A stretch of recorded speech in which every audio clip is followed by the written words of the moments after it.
Okay, I put new plug wires on, new distributor cap, distributor rotor, and ignition coil. Do ignition coil in there.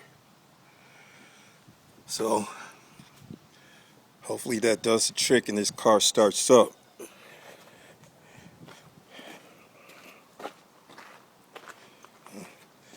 See, got all my junk there. See. Whoa.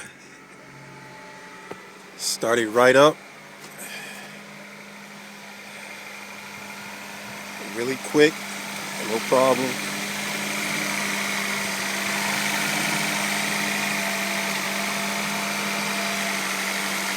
Everything looks like it's working good so far. Hope it stays like that.